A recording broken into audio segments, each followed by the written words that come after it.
네, 여러분, 저번에 품사에 대해서 배웠었어요. 품사라는 거는 단어가 무슨 역할을 하는지에 따라서 우리가 8개로 나눴던 게 있었어요. 명사, 형용사, 부사, 동사, 전치사, 이런 것들 다 합쳐서 8개가 있었고, 그 중에서 오늘은 명사에 대해서 자세하게 배워보겠습니다. 명사는 저번에 뭐라 그랬죠? 수많은 세상 모든 것들의 이름, 을 나타내는 말을 명사라고 하는 거예요. 이름 명자 쓰는 명사라고 볼 수 있겠습니다. 명사는 크게 셀 수 있는 명사랑 셀 수 없는 명사 이렇게 구분하는데, 셀 수 있는 것들 예를 들어 이렇게 하나, 둘 이렇게 셀 수 있는 것들도 있을 건데, 여러분 물 하나라고 하면은 어느 정도가 물 하나예요? 물 한 컵의 물 하나예요? 아니면 물 한 방울이 하나예요? 물 한 방울도 5ml 정도가 물 한 방울이야? 아니면 100ml 정도도 한 방울이라고 할 수 있을까요? 이렇게 애매한 것들은 셀 수 없는 명사라고 표현을 해요. 네, 그래서 셀 수 있는 명사, 정해진 모양이 있거나 서로 뚜렷이 구분되어서 개수를 셀 수 있는 명사를 셀 수 있는 명사라고 합니다. 남자,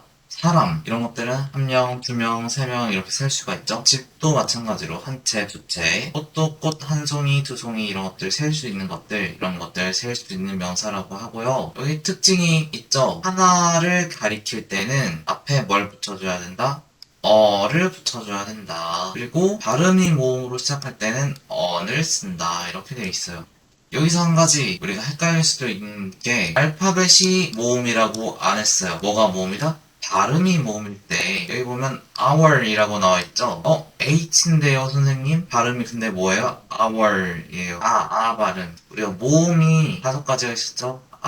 에, 이, 오, 우. 그래서 알파벳이 아니라 발음이 아에, 이, 오, 우 요것들로 시작할 때는 앞에다가 on을 써준대요.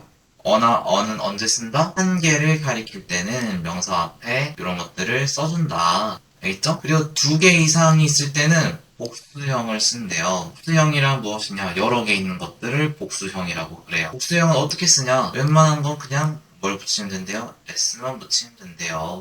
dogs, bags, trees 이런 식으로 s만 갖다 붙이면은 그게 여러 개 있다는 뜻이다. 그런데 어떤 것들은 es를 쓰는 것들이 있어요. 어떤 것들? 이렇게 s, sh, 이런 것들로 끝나는 것들. 쉽게 말하면은 발음이 시옷, 지읒 또는 치읓 이런 식으로 돼 있는 것들, 끝에 발음이 이런 식으로 돼 있는 것들은 뒤에 뭘 써준다? es를 써준다. bus, 시옷이죠?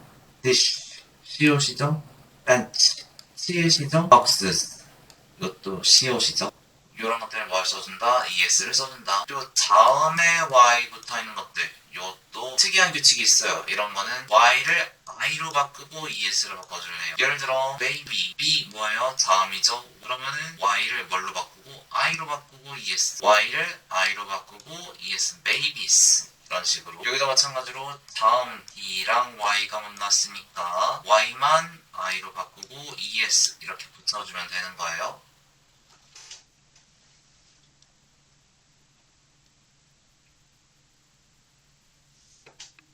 그러면은 모음과 y로 끝나는 것들은 y를 i로 안 바꿀까요? 네, 맞아요. 그런 것들 뭐가 있냐?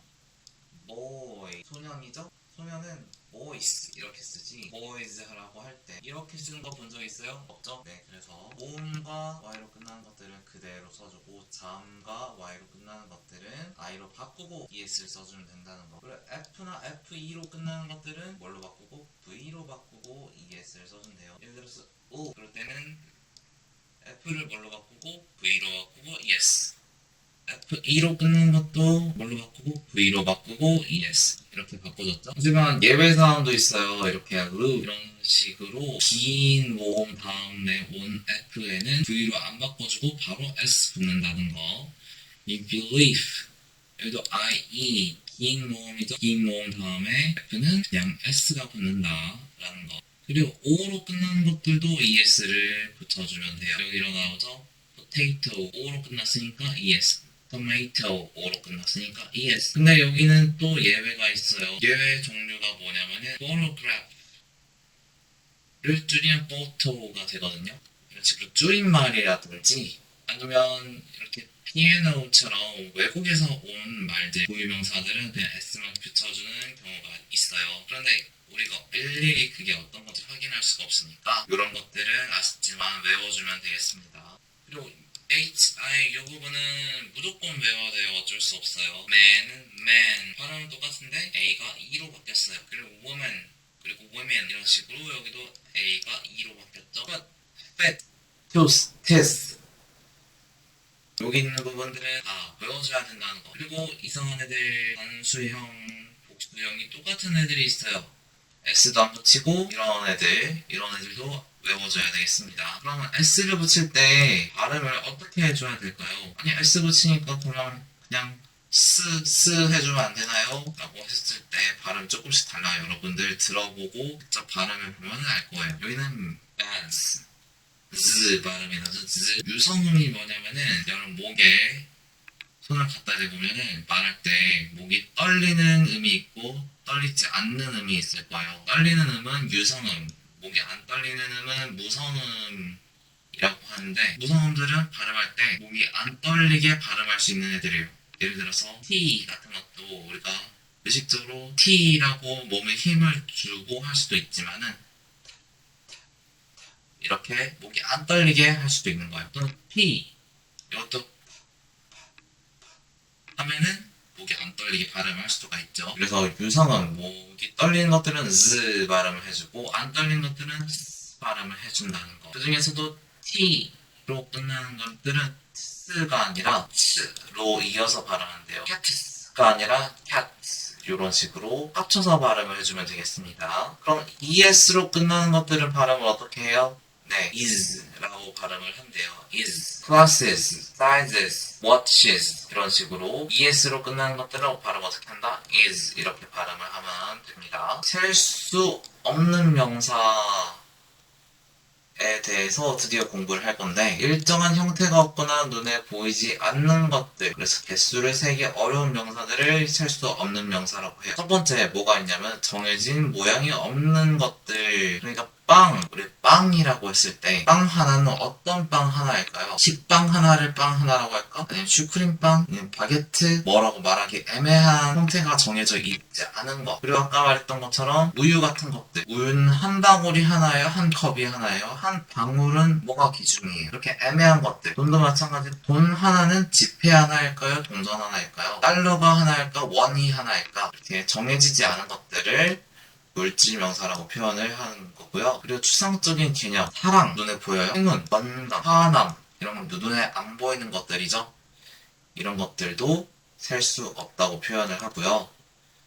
그리고 고유명사, 고유한 이름 예를 들어서 철수랑 영희가 있다고 해봐요.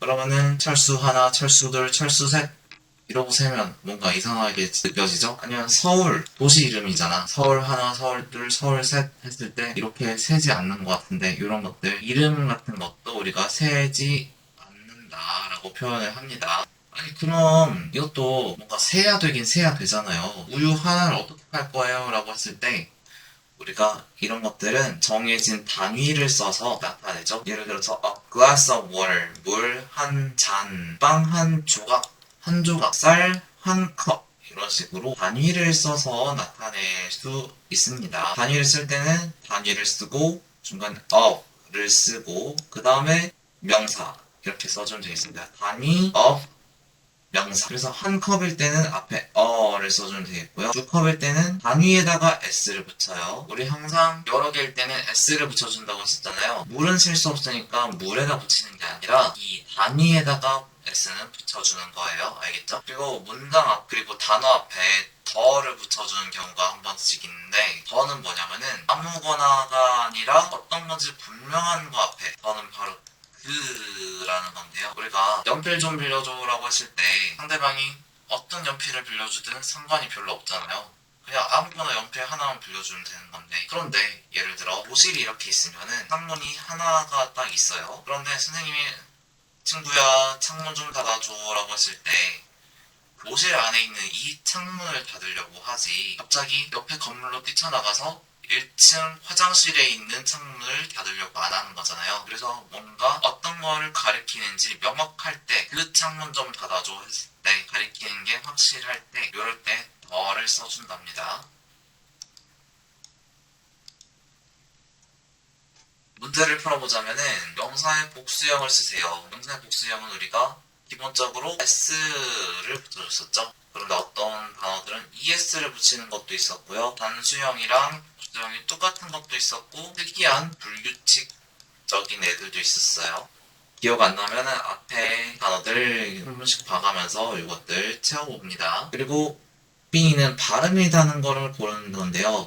우리 아까 S가 붙었을 때 앞에 유성음이냐, 그러니까 목이 떨리는 단어였냐, 또는 무성음이냐, 목이 안 떨리는 단어였냐, 또는 ES 이런 것들은 is 이렇게 발음을 했었었죠. 그래서 발음이 다른 것들 한번 찾아주면 되겠고요. 셀 수 있는 명사면 she, 없는 거면 you를 쓰라고 돼 있는데 셀 수 없는 것들은 명확했어요. 형태가 정해지지 않았거나 눈에 안 보이거나 뭔가의 이름이거나 그런 것들은 you 써주면 되겠습니다. 그리고 만약 셀 수 있는 명사라면 하나 있을 땐 앞에 a 또는 on를 써줬고요. 여러 개 있으면 ds나 es를 써주는 그런 규칙도 있었어요. 그리고 셀 수 없는 것들을 세려면 단위랑 함께 쓰는 것도 있었죠. 예를 들어 단위 명사 이런 것처럼 단위랑 함께 쓰는 것들도 있었어요. 이에 나타난 요게 바로 단위랑 함께 쓰는 것들이죠. 이런 것들 한번 자기 힘으로 꼭 나타내보고 틀린 것도 바르게 고쳐 써보고 꼭 자기 힘으로 문제를 풀어보고 그 다음에 정답지를 보고 체크. 모르는 것들은 선생님께 뭐 해야 된다? 질문. 항상 모르는 거 물어보는 여러분 될 수 있도록 하시고 우린 또 다음 강에서 만납시다. 안녕.